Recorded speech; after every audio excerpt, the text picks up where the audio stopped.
Max Verstappen didn't lose the 2025 title because he was slow. He lost it because Formula One turned against him. At the start of 2025, everything pointed to one outcome. Max Verstappen was in his prime, the fastest driver on the grid, a Red Bull car that could still win races. Another championship looked inevitable. And yet, by the final race, Max Verstappen was watching someone else lift the trophy. Not because he forgot how to drive, but because everything around him began to fall apart. This season wasn't lost in one race. It was lost piece by piece. It started with the car. Red Bull no longer had the dominant edge they once enjoyed. The margins disappeared, rivals caught up, and suddenly Max wasn't winning by 10 seconds. He was fighting for tenths. Every mistake mattered, every strategy call became critical, and too often Red Bull got it wrong. But here's where the controversy begins. Strategy failures didn't just cost Max points, they broke momentum. Late pit calls, missed safety car opportunities, choosing track position over fresh tyres when rivals did the opposite. Again and again, Max was put in situations where he had to do the impossible just to stay in the fight. And then came the penalties. Questionable decisions, inconsistent stewarding, incidents that looked like racing one weekend suddenly became punishable the next. Fans asked the same question over and over again. Why does Max get punished for being aggressive when others get praised for it? Whether intentional or not, the pressure was always on him.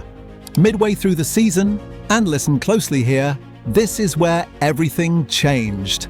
Max stopped looking angry and started looking tired. The radio messages were colder, the celebrations shorter, the frustration quieter but heavier.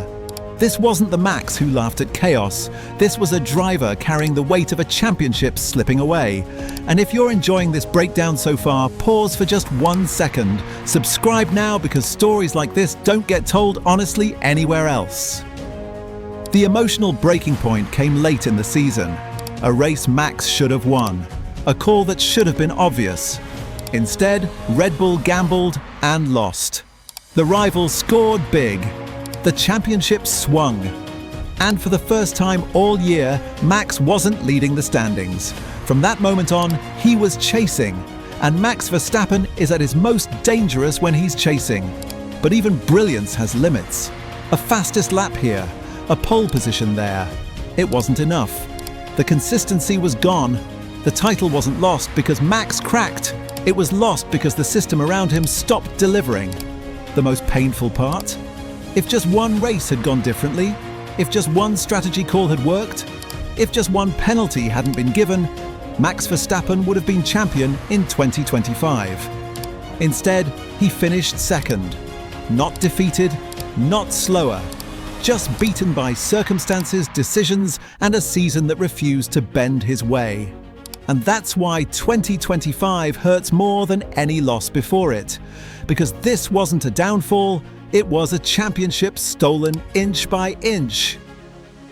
If you want real Formula One stories, emotional, controversial, and unfiltered, subscribe now because the next era of F1 drama is only just beginning.